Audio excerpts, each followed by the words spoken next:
Assalamu alaikum and very warm welcome to the third lecture, in fact the second part of the third lecture of digital signal processing. In the first part of the third lecture, we saw the basics of a spectrum of a discrete signal, and let's summarize it first. So we saw that if we calculate the spectrum of a cosine wave, a pure cos wave, we get here two peaks, one at the positive frequency equivalent to the frequency of the cosine wave, and one at the negative frequency, and the amplitudes of both the cosine spectral components is half of the amplitude of the actual sine wave. So half of the amplitude is covered by the positive frequency and half of the amplitude is covered by the negative frequency. Then we saw that if we add a few harmonics, a few cosine waves, for example, we added 4 cosine waves in this example, we get the one peak for each cosine wave. And again, the magnitudes we saw will be the half of the actual cosine waves that were added to generate the composite signal. After that, we did not see it, but now we can see the spectrum of an impulse. We already know what is an impulse function, which is 0 at all instances and has a value of 1 at one instance. So the spectrum of the impulse is a constant value. That is, we are having a constant value for the entire spectrum. So what we can see here is that if the duration of the signal is very small, or we can say the change in the signal is very fast, the spectrum is very broad, right? There are so many frequencies in the spectrum. While when we saw that smooth, in case of cosine wave, the transitions were very smooth. For example, like this, then we said that there was only one impulse in the frequency domain for that particular cosine wave. So the smoother the signal is, lesser the frequency components are. The more variant the signal is, we have more frequency components. Likewise, if we see the spectrum of a random signal, this is a random signal here. So if we see the spectrum of a random signal, we can see that again the random spectrum is dispersed for all the band of this frequency. This is called a wide spectrum because it has all the frequencies in the spectrum. But then we saw some unexpected result. We reduced the frequency of the cosine wave, and we were expecting that, okay, the frequency of the cosine wave has reduced, so we will have the peaks at the reduced frequencies in the spectrum. But what we saw was totally different, that if you see here, we have two peaks, but we also have some positive value at this DC component or zero frequency value, and then we have a lot of harmonics or frequency components. The amplitude of the harmonics are reducing at higher frequencies, but still they are present. So we were expecting only one harmonic component, and there we have a lot of harmonic components.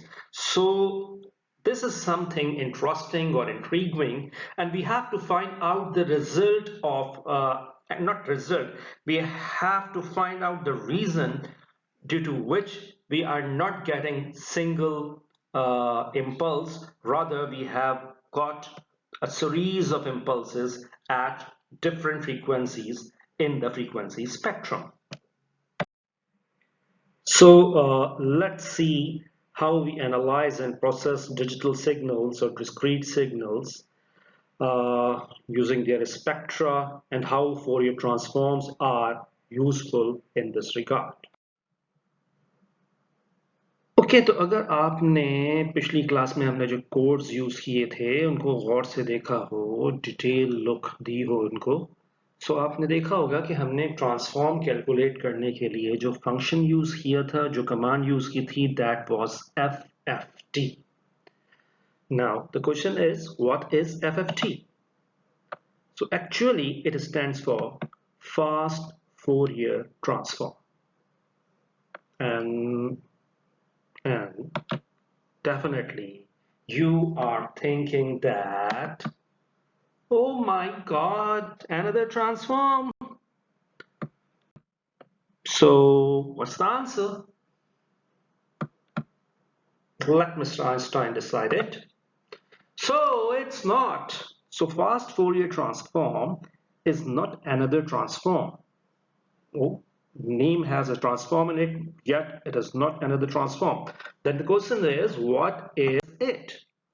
So the fast Fourier transform, or FFT, is an algorithm to compute DFT or discrete Fourier transform. यानी कि fast Fourier transform खुद एक transform नहीं बल्कि एक algorithm है जिसकी मदद से आप डिस्क्रीट फोरियर ट्रांसफॉर्म कैलकुलेट करते हैं. Now the next thinking, is DFT or discrete Fourier transform is the counterpart of Fourier transform? What does it mean? मतलब जिस तरह continuous signals के लिए we had continuous time Fourier transform, likewise for discrete signals we have discrete Fourier transform. And the answer is no, it's not.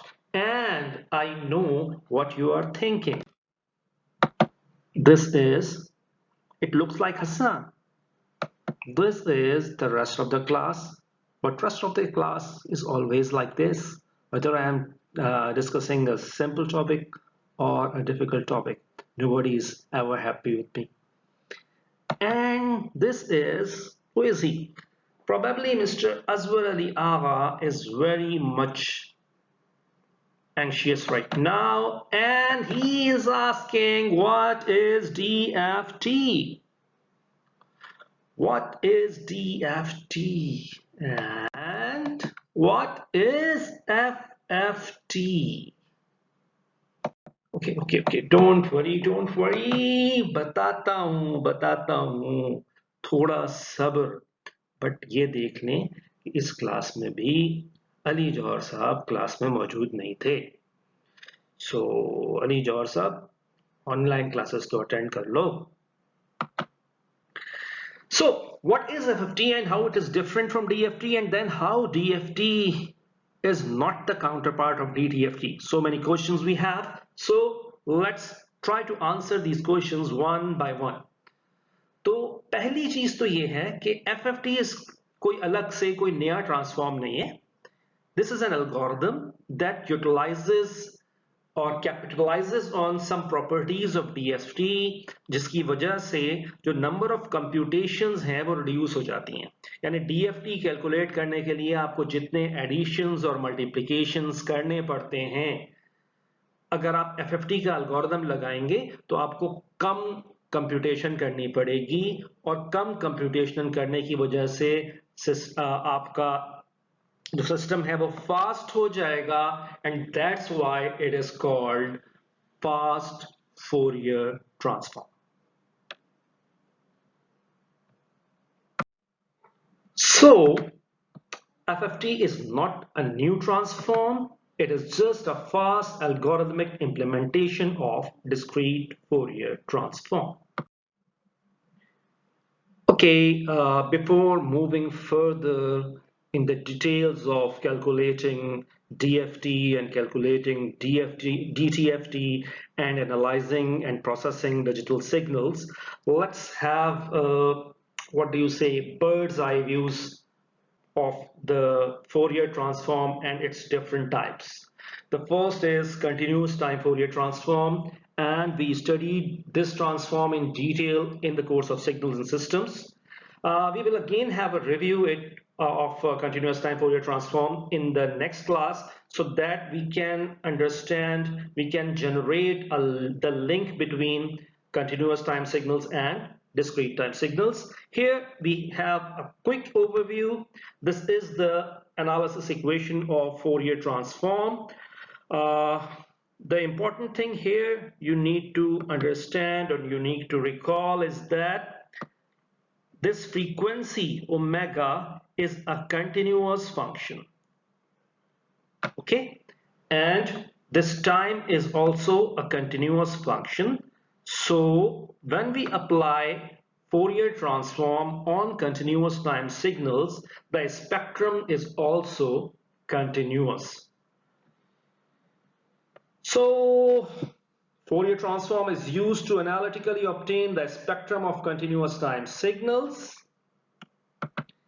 and it provides a continuous spectrum. But if you recall it correctly, हमारा जो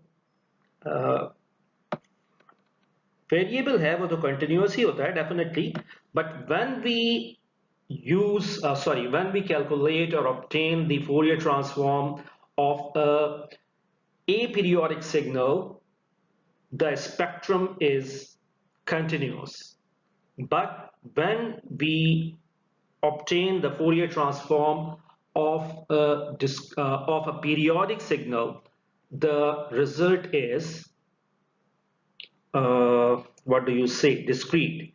Means aperiodic signal का spectrum continuous होता है, periodic signal का spectrum discrete होता है. Means periodicity in time domain gives rise to discreteness in frequency domain. The next transform is discrete time Fourier transform or DTFT. Actually, this is the counterpart of continuous time Fourier transform, which we used to call Fourier transform in the course of signals and systems. So जिस तरह continuous time Fourier transform जो था वो continuous time signals का Fourier transform हमें देता था, उसी तरह discrete time Fourier transform discrete signals का फोरियर ट्रांसफॉर्म हमें प्रोवाइड करता है. बट वहां भी आपने देखा था पिछले स्लाइड में, and now look here that it is something analytical. Why it is analytical only? Why? Because from minus infinity to plus infinity means you need the complete signal for infinite duration to obtain the discrete time Fourier transform or obtain the spectrum of our discrete signal with the help of discrete time Fourier transform. What you can see here is that omega is again continuous. It means signal discrete भी हो, जैसा कि यहां पर discrete है x is a function of n. Here we have minus j omega n, unlike continuous time Fourier transform where it was j omega t. So अगर signal discrete भी हो, its spectrum is still continuous, right? But if you remember, if you recall just what we're doing in the last part of this lecture and in the earlier part of this this very part, we were having discrete spectra of discrete signals. ठीक है, लेकिन theoretically इस फॉर्मूले से आपको क्या नजर आ रहा है कि एक discrete time signal का what do you say, spectrum continuous ही होता है. Okay, discrete time signal, discrete time Fourier transform भी कंटिन्यूअस टाइम फोरियर ट्रांसफॉर्म्स की तरह कंटिन्यूअस स्पेक्ट्रम देता है अगर सिग्नल पीरियोडिक हो, और डिस्क्रीट स्पेक्ट्रम देता है अगर signal A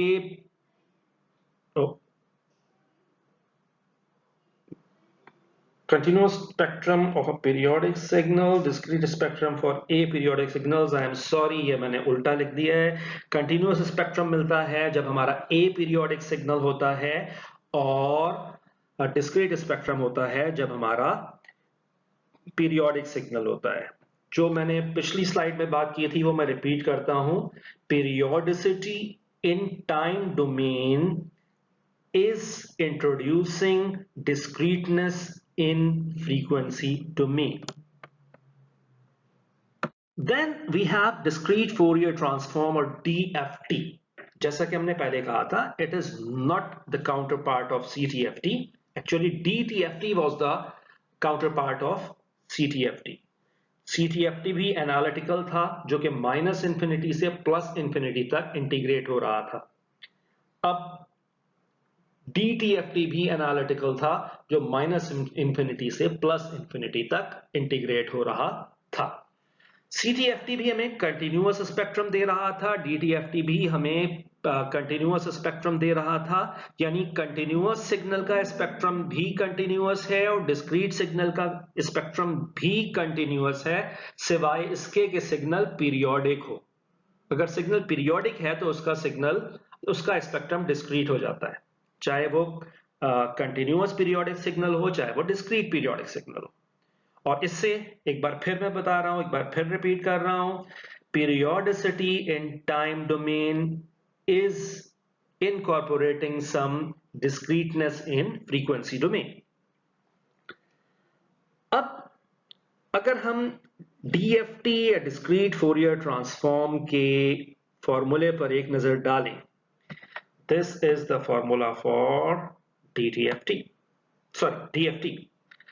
The first thing you notice here is K. K is an integer.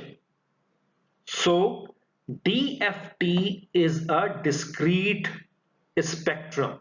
यानी DTFT से हमें जो स्पेक्ट्रम मिल रहा था वो कंटिन्यूअस था, लेकिन DFT से जो हमें स्पेक्ट्रम मिल रहा है वो डिस्क्रीट है. दूसरी चीज, DFT कैलकुलेट करने के लिए आपको इनफाइनाइट ड्यूरेशन तक इंतजार करना जरूरी नहीं है. आप एक विंडो लेंगे n साइज की, ठीक है. ये देख लीजिए, n is equal to 0 to n is equal to capital N minus 1. So there are n samples. आपने एक आपके पास बहुत सारे सैंपल्स आ रहे थे like this, and you just put a window here, took some sample out. These samples are n in number, and you calculate the Fourier transform or discrete Fourier transform. Okay, so this is something practical, implementable. आप n samples उठाएं और उनका Fourier transform calculate कर लें, उनका spectrum देख लें, तो ये प्रैक्टिकली आप कंप्यूटर की मदद से कर सकते हैं, सिर्फ एनालिटिकल चीज नहीं है. So DFT is for discrete signal. You can see the variable n here, and the result is also discrete. इसका स्पेक्ट्रम भी discrete है. इस बेसिस फंक्शन को, जो कि ओमेगा की जगह 2 पाई n k ओवर n आ गया है, 2 पाई k ओवर कैपिटल N आ गया है, इसको हम बाद में तफसील से देखेंगे. Right now what you need to understand is that you have n samples and you calculate the spectrum of those n samples using this formula. Now what we have written here, used to compute the spectrum of a windowed discrete time signal. ठीक है, पूरे discrete time signal को नहीं ले रहे, एक हमने window ली है और उस विंडो में जितने सैंपल्स आ गए थे, फॉर एग्जाम्पल हमने 8 सैंपल्स लॉन्ग विंडो ली है या आपने 128 सैंपल्स लॉन्ग विंडो ली है, उसमें जो सैंपल्स आए उनका इस फॉर्मूले की मदद से स्पेक्ट्रम ऑब्टेन किया। ठीक है। Actually we will see later in detail that the assumption is कि हम जिस विंडो में जो की का स्पेक्ट्रम ऑब्टेन कर रहे हैं, यानी हमने फॉर एग्जांपल 128 सैंपल्स दिए जो कि एक विंडो के अंदर थे, अब हम उसका स्पेक्ट्रम कैलकुलेट कर रहे हैं, तो एक्चुअली हम उसका स्पेक्ट्रम कैलकुलेट नहीं कर रहे, हम एक ऐसे सिग्नल का स्पेक्ट्रम कैलकुलेट कर रहे हैं जो कि पीरियोडिक है, जो कि पीरियोडिक है, और ये जो 128 सैंपल्स हमने लिए हैं या n सैंपल्स हमने लिए हैं, ये n सैंपल्स इनफाइनाइट ड्यूरेशन तक बार बार अपने आप को रिपीट करेंगे। तो एक्चुअली हम कह ये रहे होते हैं कि वो डिस्क्रीट फोरियर ट्रांसफॉर्म जो हमने ऑब्टेन किया है, जो स्पेक्ट्रम हमने ऑब्टेन किया है, वो इन 128 सैंपल्स का या इन 64 सैंपल्स का या इन 16 सैंपल्स का या इन n सैंपल्स का फोरियर ट्रांसफॉर्म है, बट एक्चुअली वो इन n सैंपल्स की इनफाइनाइट रिपीटिशंस का फोरियर ट्रांसफॉर्म होता है। In other words, we are assuming that window is repeating itself for infinite times and its period is 128 samples or 64 samples or n samples in general। इसका मतलब क्या है, हम एक पीरियोडिक सिग्नल अज्यूम कर रहे हैं और सिग्नल को, ठीक है। और कई बार मैंने ये पहले बात की थी, if there is a periodicity in time domain, the resulting spectrum is discrete. That's why हम जब DFT कैलकुलेट करते हैं, जैसा कि हमने पिछली बहुत सारी एग्जांपल्स में लास्ट क्लास में किया था, हमें स्पेक्ट्रम डिस्क्रीट मिलता है। डिस्क्रीट स्पेक्ट्रम बता रहा होता है कि ये किसी पीरियोडिक सिग्नल का स्पेक्ट्रम है, बट हम तो ये समझते हैं कि हमने तो एक सैंपल लिया, एक सिग्नल लिया था जो कि पीरियोडिक नहीं था, अपने आप को रिपीट नहीं कर रहा था। बट थ्योरी ये कहती है, और जिसको हमें बाद में डिटेल में देखना है, कि actually our assumption is that particular n samples are repeating themselves infinite number of times. So this is the bird-eyes views of the difference between continuous time Fourier transform, the discrete time Fourier transform, and discrete Fourier transform. In the next class, we will dig down deeper in the theory of Fourier transform. First, we will have an overview of, or you can say, repetition of, revision of continuous time Fourier transform, and then we will move further. Thank you very much.